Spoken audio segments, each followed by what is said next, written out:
ಒಂದೇ ತರಹ ಮಿಡಿವ ಸಮಯ, ಎರಡು ನೆರಳು ಒಂದೇ ಗುರಿಯ ತಲುಪೋ ಸಮಯ. ಭಾವಬಾನು ರಂಗು ತುಂಬಿ ಮಿಂಚೋ ಸಮಯ, ಮೌನ ಮೌನ ಪ್ರೇಮಗಾನ ಹಾಡೋ ಸಮಯ. ಅಮೃತ ಘಳಿಗೆ, ಅಮೃತ ಘಳಿಗೆ, ಅಮೃತ ಘಳಿಗೆ, ಅಮೃತ ಘಳಿಗೆ. ಇಲ್ಲಿಂದ ಅಲ್ಲಿಗೆ, ಅಲ್ಲಿಂದ ಇಲ್ಲಿಗೆ ಬಂದು ಹೇಳೋ ಬುದ್ಧಿ ನನಗಿಲ್ಲ. ನೋಡೋ,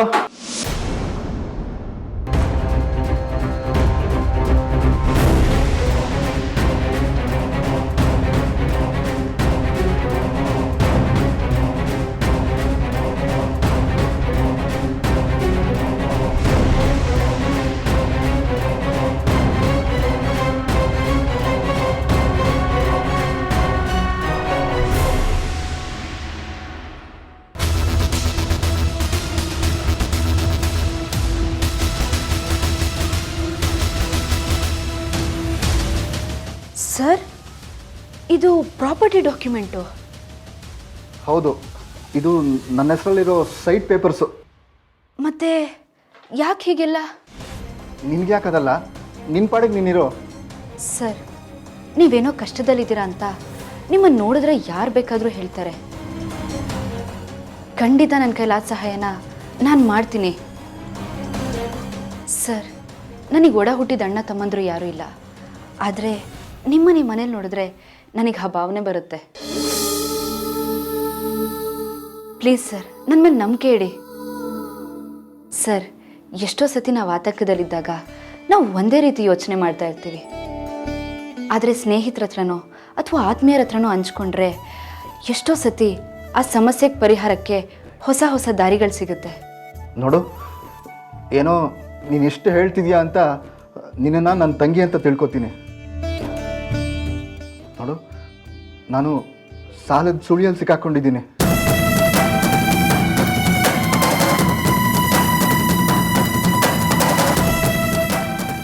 ಏನು? ಸಾಲ ಸುಳಿನ ನೀವಾ?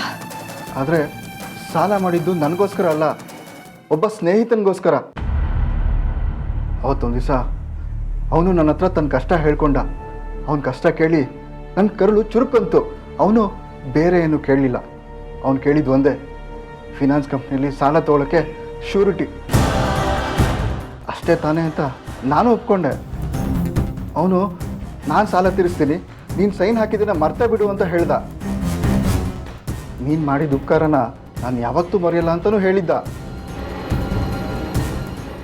ನಾನು ಅವನು ಹೇಳಿದ್ದನ್ನೆಲ್ಲ ನಂಬಿದೆ. ಆ ಸೈನ್ ಹಾಕಿದ ವಿಷಯನ ಮರ್ತೂ ಬಿಟ್ಟೆ. ಆದರೆ ಅದೇ ಇವಾಗ ನನಗೆ ಕುತ್ತಿಗೆಗೆ ಬಂದಿದೆ. ಆ ನನ್ನ ಫ್ರೆಂಡು ಈಗ ದೇಶಾಂತರ ಹೊರಟೋಗಿದ್ದಾನೆ. ಎಲ್ಲಿದ್ದಾನೆ, ಏನು ಮಾಡ್ತಾ ಇದ್ದಾನೆ ಅಂತ ಯಾರಿಗೂ ಗೊತ್ತಿಲ್ಲ. ಆ ಸಾಲ ಬೆಳೆದು ಈಗ 80 ಲಕ್ಷ ಆಗಿದೆ. ಅದನ್ನು ತೀರಿಸು, ಇಲ್ಲಾಂದರೆ ಪೊಲೀಸ್ ಕಂಪ್ಲೇಂಟ್ ಕೊಡ್ತೀನಿ ಅಂತ ಆ ಫೈನಾನ್ಷಿಯರ್ ನನಗೆ ದಿನ ಟಾರ್ಚರ್ ಮಾಡ್ತಾ ಇದ್ದಾನೆ. ಸರ್, ನೀವು ಶ್ಯೂರಿಟಿ ಹಾಕಿರೋದ್ರಲ್ಲಿ ಯಾವ ತಪ್ಪು ಇಲ್ಲ ಸರ್. ನೀವು ನಿಮ್ಮ ಸ್ನೇಹಿತಂಗೆ ಸಹಾಯ ಆಗಲಿ ಅನ್ನೋ ಒಳ್ಳೆ ಉದ್ದೇಶದಿಂದ ಈ ಕೆಲಸನ ಮಾಡಿದ್ದೀರಾ. ಆದರೆ ಈಗ ನೀವು ಮಾಡೋಕ್ಕೆ ಹೊಟ್ಟಿರೋ ತಪ್ಪಿಂದ ನೋಡೋರ ಕಣ್ಣಿಗೆ ಅದು ಬೇರೆ ಥರನೇ ಕಾಣುತ್ತೆ.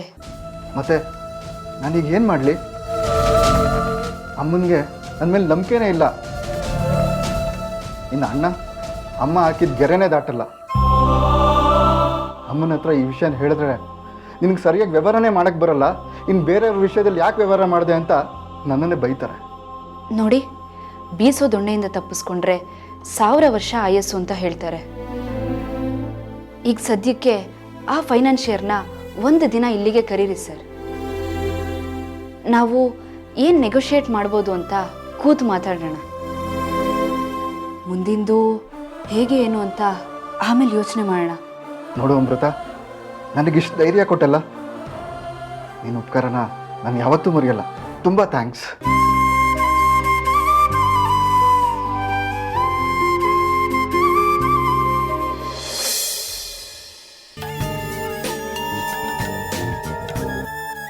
ಹಲೋ.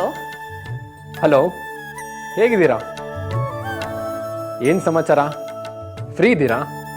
ಏನ್ರಿ ಆಗಿದೆ ನಿಮಗೆ? ಫ್ರೀ ಇದ್ದೀರಾ ಅಂತೆಲ್ಲ ಕೇಳ್ತಾ ಇದ್ದೀರಾ? ಏನಿಲ್ಲ, ಹೇಗಿದ್ರು ಫಸ್ಟ್ ಮಂತ್ ಸ್ಯಾಲ್ರಿ ಬಂದಿರುತ್ತಲ್ಲ, ಎಲ್ಲಾದರೂ ಪಾರ್ಟಿ ಮಾಡ್ತಿರ್ಬೋದು ಅಂತ ಅಂದ್ಕೊಂಡೆ. ಸೆಲೆಬ್ರೇಟು ಇಲ್ಲ, ಏನೂ ಇಲ್ಲ. ಅಕ್ಕ ಬೇರೆ ಊರಲ್ಲಿಲ್ಲ, ಒಬ್ಳೆ ಏನು ಸೆಲೆಬ್ರೇಟ್ ಮಾಡಲಿ? ಅದಕ್ಕೇನು, ನಾನಿದ್ದೀನಲ್ಲ. ನಿಮಗೆ ಕಂಪ್ನಿ ಬೇಕು ತಾನೆ, ನನಗೆ ಟ್ರೀಟ್ ಕೊಟ್ಟರೆ ಆಯ್ತಷ್ಟೆ. ಇದೇ ನೆಪದಲ್ಲಿ ನಾನು ನಿಮ್ಮನ್ನ ನೋಡ್ಬೋದು. ಏನಾದರೂ ಒಂದು ನೆಪ ಇಟ್ಕೊಂಡು ಕಾಯ್ತಾ ಇರ್ತೀರಾ ಅಲ್ವಾ? ಮೊದಲು ನನ್ನ ಹೆಸರು ಕಂಡಿಡಿರಿ, ಆಮೇಲೆ ಅದೆಲ್ಲ. ನಿಮ್ಮ ಹೆಸರು ಕಾಮಧೇನು ಕಲ್ಪತರು ಅಂತ ಇರೋಕ್ಕೆ ಚಾನ್ಸೇ ಇಲ್ಲ. ಕಾಮಧೇನು, ಕಾಮಧೇನುಗೆ ಇನ್ನೊಂದು ಹೆಸರೇ ಸುರಭಿ. ಹಾಂ, ನಿಮ್ಮ ಹೆಸರು ಸುರಭಿ. ಹಾಂ, ಸುರಭಿ.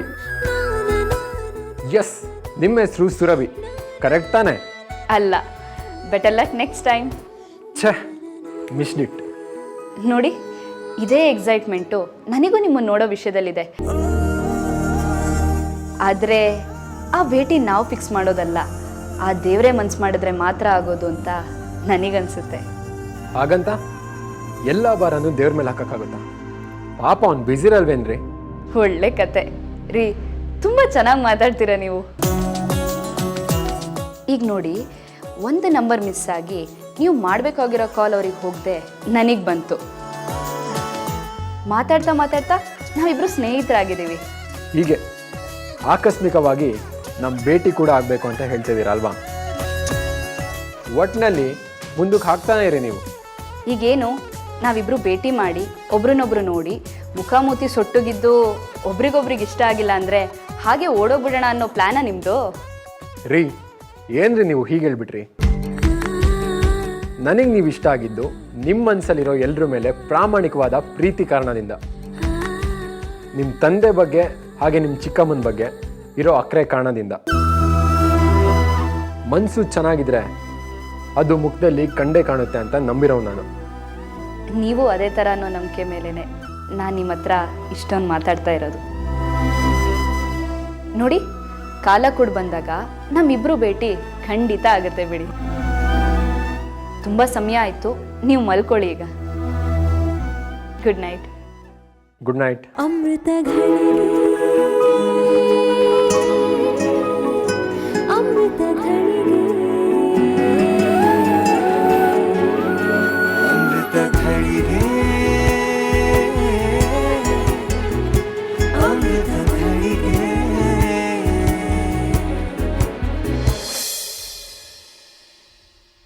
ವರುಣ್, ಟಾಕಮ್ ಪೌಡ್ರದ್ದು 3 ಮಂತ್ ಸೇಲ್ಸ್ ಮತ್ತು ಪ್ರಾಫಿಟ್ ಎಷ್ಟಾಗಿದೆ? ಅಮ್ಮ, ಅದು ಆಲ್ಮೋಸ್ಟ್ ನೋಡಿ 60% ಕಂಪ್ಲೀಟ್ ಆಗಿದೆ. ಮತ್ತು ಮುಂಬೈ ಅವ್ರದ್ದು ಇನ್ನೂ ಪೆಂಡಿಂಗ್ ಇದೆ. ರಾಜಸ್ಥಾನ್ದು? ರಾಜಸ್ಥಾನ್ದು 1 ನಿಮಿಷ, ಅವ್ರದ್ದು ಇನ್ನೂ ಪೆಂಡಿಂಗ್ ಇದೆ ಅಮ್ಮ. ಓಕೆ. ಅಮೃತ, ಸ್ವಲ್ಪ ಫ್ಯಾನ್ ಆಫ್ ಮಾಡಮ್ಮ. ಅಮ್ಮ, ಅದು ಅಮೃತ ಅಲ್ಲ, ಸಂಗೀತ. ಜಯ, ಅಮೃತ ಬೆಳಗ್ಗೆ ಬೇಗ ಬರ್ತಾಳೆ, ಆದರೆ ಇಷ್ಟು ಬೇಗ ಬರಲ್ಲ ಕಣೆ. ಐ ಆಮ್ ಸಾರಿ ಸಂಗೀತ. ಮಗಂಗೆ ತಂದ್ಕೊಂಡಿರೋ ಸೊಸೆಗಿಂತ ನಿನ್ನೆ ಮೊನ್ನೆ ಬಂದಿರೋ ಕೆಲಸದವಳೆ ಹೆಚ್ಚಾದರೆ ಹಿಂಗೆ ಆಗೋದು. ಮುಖ್ಯವಾಗಿ ದೊಡ್ಡವ್ರಿಗಿರ್ಬೇಕು ನಮ್ಮವರು ತಮ್ಮವರು ಅಂತ, ಚಿಕ್ಕವ್ರಿಗೇನು ಗೊತ್ತಾಗತ್ತೆ?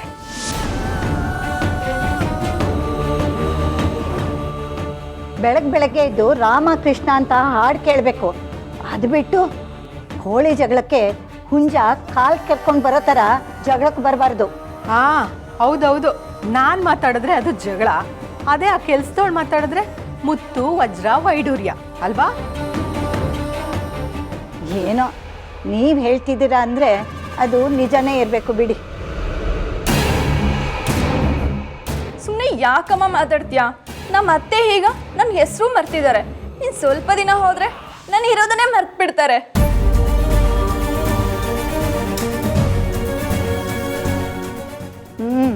ಇನ್ನೂ ಶುರುವಾಯಿತು. ಸಂಗೀತ, ಪ್ಲೀಸ್ ಮೊದಲು ಅಳೋದನ್ನು ನಿಲ್ಲಿಸ್ತೀಯಾ? ಏನಮ್ಮ ಸಂಗೀತ, ಇಷ್ಟು ಸಣ್ಣ ವಿಷಯಕ್ಕೆಲ್ಲ ಅಳ್ತಿದ್ಯಲ್ಲ? ನಾನು ಆಗಲೇ ಸಾರಿ ಕೇಳಿದ್ನಲ್ಲ.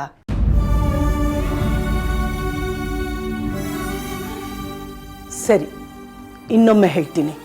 I am sorry.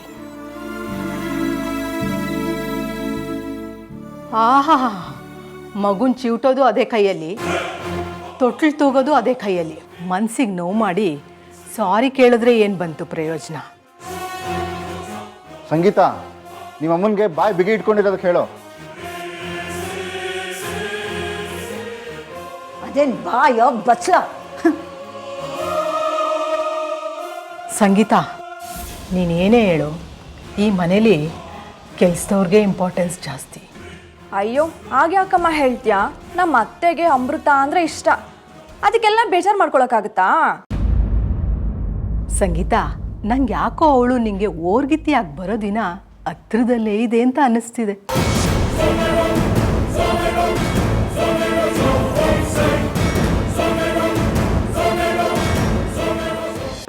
ಅಂದರೆ ಅರುಣ್ ಬಾವಾಗೆ ಅಮೃತನ್ ತಂದ್ಕೊಳ್ತಾರೆ ಅಂತ್ಯಾ? ನಂಗೆ ಯಾಕೋ ಹಂಗೆ ಅನ್ನಿಸ್ತಿದ್ಯಪ್ಪ, ಇವಳನ್ನ ಅರುಣ್ ತಲೆ ಕಟ್ತಾರೆ ಅಂತ. ಅಯ್ಯೋ ಯಾಕಮ್ಮ ಹಂಗಂತ್ಯಾ? ಅವಳು ಒಳ್ಳೆ ಹುಡುಗಿನೇ. ಅಯ್ಯೋ, ನಾನೇನು ಅವಳು ಕೆಟ್ಟವಳು ಅಂದೇನೆ, ಆದರೆ ಅರುಣ್ಗೂ ಅವಳಿಗೂ ಹೊಂದಾಣಿಕೆ ಆಗಲ್ಲ ಅಂತ ಹೇಳಕ್ ಬಂದೆ. ಯಾವಾಗ ನೋಡಿದ್ರು ಹಾವು ಮುಂಗುಸಿ ಥರ ಆಡ್ತಿರ್ತಾರೆ. ಅಮ್ಮ, ನಮ್ಮ ಅತ್ತೆ ಏನೇ ನಿರ್ಧಾರ ಮಾಡಿದ್ರು ಬಹಳ ಯೋಚನೆ ಮಾಡಿ ನಿರ್ಧಾರ ಮಾಡಿರ್ತಾರೆ. ನಾವ್ಯಾಕೆ ಆ ವಿಷಯ ಮಾತಾಡಬೇಕು ಬಿಡು. ಈಗಲೇ ಅವಳ ಕಾರಣದಿಂದ ದಿನ ಬೆಳಗಾದ್ರೆ ಮನೇಲಿ ಜಗಳ, ಇನ್ನು ಅಪ್ಪಿ ತಪ್ಪಿ ಅವಳೇನಾದರೂ ಮನೆಗೆ ಸೊಸೆಯಾಗಿ ಬಂದ್ಬಿಟ್ರೆ ಇನ್ನೆಷ್ಟು ಜಗಳಗಳಾಗ್ತವೋ ಏನೋ.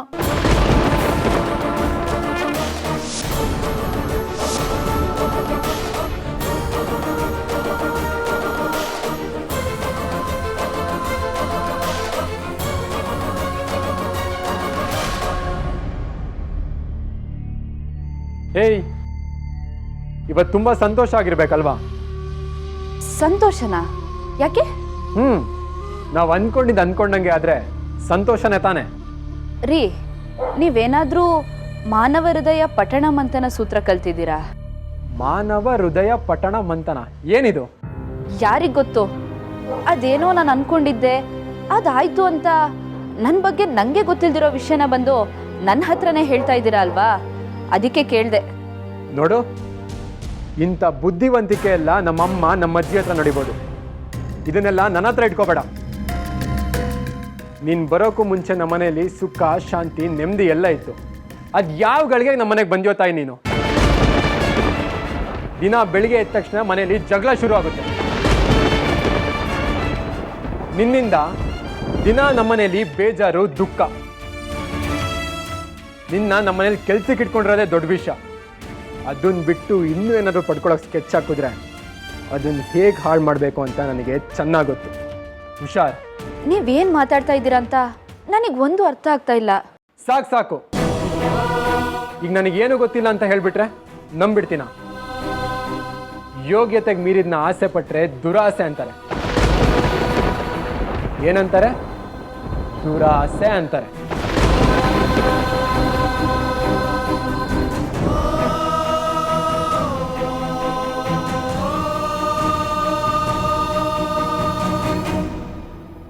ಹಿಂದಿ ಸಾವುಕಾರ್ರೆ, ಅರ್ಜೆಂಟಾಗಿ ಬರೋಕ್ಕೆ ಹೇಳಿದ್ರಿ. ದುಡ್ಡು ಅರೇಂಜ್ ಆಯ್ತಾ ಅಥವಾ ಪೊಲೀಸ್ ಅಂದಿದ್ದಕ್ಕೆ ಭಯ ಆಯ್ತಾ? ಭಯಕ್ಕೆ ನಾವು ನಿಮ್ಮನ್ನು ಇಲ್ಲಿ ಕರೆಸಿದ್ದಲ್ಲ, ಹಾಗಂತ ನೀವು ಕೇಳಿದಷ್ಟು ಕೊಡೋಕ್ಕೆ ನಮ್ಮ ಹತ್ರ ಅಷ್ಟು ಹಣನೂ ಇಲ್ಲ. ಮತ್ತೆ ನನ್ನೇನು ಗೆಣಸ್ಕೀಳ ಕಳ್ಸದ? ನೋಡಿ, ನಾನು ನಡೆಸೋದು ಗೊತ್ತು, ನೀವು ನಡೆಸೋದು ಫೈನಾನ್ಸ್ ಕಂಪ್ನಿ. ನೀವು ಕೊಟ್ಟ ಸಾಲನ ರಿಕವರ್ ಮಾಡೋಕ್ಕೆ ಯಾವ ಎಕ್ಸ್ಟ್ರೀಮ್ ಲೆವೆಲ್ಗೆ ಬೇಕಾದರೂ ಹೋಗ್ತೀರಾ ಅನ್ನೋದು ನನಗೆ ಗೊತ್ತು. ರೀ, ಎಲ್ಲ ನಿಮ್ಗೆ ಗೊತ್ತು ಅಂದಮೇಲೆ ನಾನು ಹೇಳೋದಿನ್ನೇನಿದೆ? ನಾನು ನಿಮ್ಮ ಥರನೇ ಲಾಭ ಮಾತ್ರನೇ ಯೋಚನೆ ಮಾಡೋದು. ಅದು ನನಗೆ ಗೊತ್ತಿದೆ. ಈಗ ವ್ಯವಹಾರ ಮಾತಾಡೋಣ. ಅದೇನು ಅಂತ ಹೇಳಿ. ನೋಡಿ ಸರ್, ವರುಣ್ ಸರ್ ಈ ಸಾಲಕ್ಕೆ ಶ್ಯೂರಿಟಿ ಹಾಕಿದಾಗ ಅವ್ರ ಮನಸ್ಸಲ್ಲಿ ಅವ್ರ ಸ್ನೇಹಿತಂಗೆ ಸಹಾಯ ಮಾಡಬೇಕು ಅನ್ನೋ ಮಾನವೀಯತೆ ಮಾತ್ರ ಇತ್ತು. ಅವ್ರು ಸಾಲ ಮಾಡಿದ್ದು ಯಾವ ಬಿಸ್ನೆಸ್ ಮಾಡೋದಕ್ಕೂ ಅಲ್ಲ ಸರ್. ಅದು ನಿಮಗೂ ಗೊತ್ತಿದೆ. ಅದನ್ನು ಬರೀ ನೆನಪು ಮಾಡಿಕೊಟ್ಟೆ ಅಷ್ಟೇ ಸರ್. ನಿಮ್ಮ ಹತ್ರ ಸಾಲ ತಗೊಂಡಿದ್ದ ವ್ಯಕ್ತಿ ಈಗ ಎಲ್ಲಿದ್ದಾರೆ, ಬದುಕಿದಾರೋ ಸತ್ತಿದಾರೋ ಅಂತ ಯಾರಿಗೂ ಗೊತ್ತಿಲ್ಲ. ಅದಕ್ಕೆ ನೀವು ಈಗ ವರುಣ್ ಸರ್ ಶ್ರೀಮಂತರು, ಅವರನ್ನ ಹೆದರಿಸಿದ್ರೆ ದುಡ್ಡು ಕೀಳಬಹುದು ಅಂತ ಯೋಚನೆ ಮಾಡ್ತಾ ಇದ್ದೀರಾ. ಇರಲಿ, ಪರವಾಗಿಲ್ಲ ಸರ್. ಈಗ ಅಪ್ಸ್ಕ್ಯಾಂಡ್ ಆಗಿರೋ ವ್ಯಕ್ತಿನ ಹುಡ್ಕೋದಕ್ಕೆ ನೀವು ಪೊಲೀಸ್ ಕಂಪ್ಲೇಂಟ್ ಕೊಟ್ಟು ಕೇಸನ್ನು ನಡೆಸಿ. ಆಮೇಲೆ ಮತ್ತೆ ಅದಕ್ಕೂ ವರುಣ್ ಸರ್ ಇನ್ವಾಲ್ವ್ ಆಗಬೇಕಾಗತ್ತೆ. ನೋಡಿ ಸರ್, ಇದ್ಯಾವುದು ನಮಗೆ ಬೇಡ. ಹಾಗೆ ನೋಡಿದ್ರೆ ನಾನೇ ನಿಮ್ಮ ಮೇಲೆ ಪೊಲೀಸ್ ಕಂಪ್ಲೇಂಟ್ ಕೊಟ್ಟು ಹರಾಸ್ಮೆಂಟ್ ಕೇಸ್ ಹಾಕ್ಬೋದು. ಆದರೆ ನಾನು ಹಾಗೆ ಮಾಡಿದೆ, ನಿಮ್ಮನ್ನು ಇಲ್ಲಿ ಕರೆಸಿ ಮರ್ಯಾದೆ ಕೊಟ್ಟು ಮಾತಾಡ್ತಾ ಇದ್ದೀನಿ, ನೆನಪಿರಲಿ. ಮುಂದುವರಿಸಿ. ನೋಡಿ, ನೀವು ಕೇಳಿದಷ್ಟು ಹಣ ಕೊಡೋದಕ್ಕೆ ಈಗ ನಮ್ಮ ಹತ್ರ ಅಷ್ಟೊಂದು ದುಡ್ಡಿಲ್ಲ. ಆದರೆ ನೀವು ನಮ್ಮ ಬಿಸ್ನೆಸ್ಗೆ ಲಿಂಕ್ ಆಗ್ಬೋದು. JG ಟಾಕಮ್ ಪೌಡ್ರ್ ಕಂಪ್ನಿಯ ಪ್ರಾಡಕ್ಟ್ ರಿಟೇಲ್ ಸೇಲ್ನ ಕರ್ನಾಟಕದ ಕಾಂಟ್ರಾಕ್ಟ್ನ ನಾವು ನಿಮಗೆ ಕೊಡಿಸ್ತೀವಿ. ಅದರಲ್ಲಿ ಬರೋ ಮೀಡಿಯೇಟರ್ ಕಮಿಷನ್ನ ನೀವೇ ತಗೋಬೋದು. ನಿಮಗೆ ಗೊತ್ತಿರೋ ಹಾಗೆ ಈಗಿರೋ ಟಾಕಮ್ ಪೌಡ್ರ್ ಕಂಪ್ನಿಗಳಲ್ಲಿ ಅದೇ ನಂಬರ್ 1. ಹಾಗಾಗಿ ಇನ್ನೊಂದು ವರ್ಷದಲ್ಲಿ ಸಾಲನೂ ತೀರುತ್ತೆ.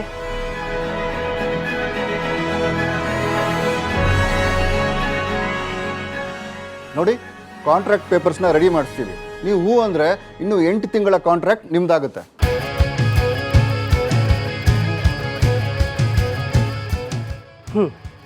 ನನಗೆ ಈ ಡೀಲ್ ಒಪ್ಪಿಗೆ ಇದೆ.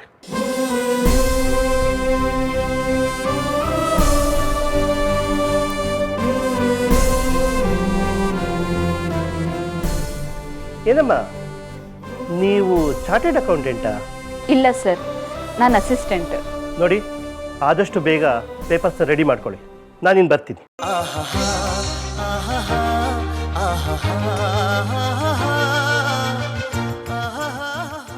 ಅಮೃತ ಅವರೇ, ಇವತ್ತು ನೀವು ನನಗೆ ಮಾಡಿರೋ ಉಪಕಾರಕ್ಕೆ ಎಷ್ಟು ಥ್ಯಾಂಕ್ಸ್ ಹೇಳಿದ್ರು ಸಾಲದು.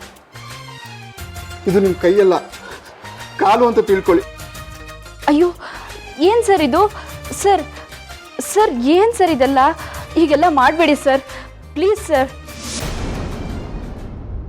ಹೀಗೆಲ್ಲ ಮಾಡಬೇಡಿ ಸರ್, ಪ್ಲೀಸ್ ಸರ್.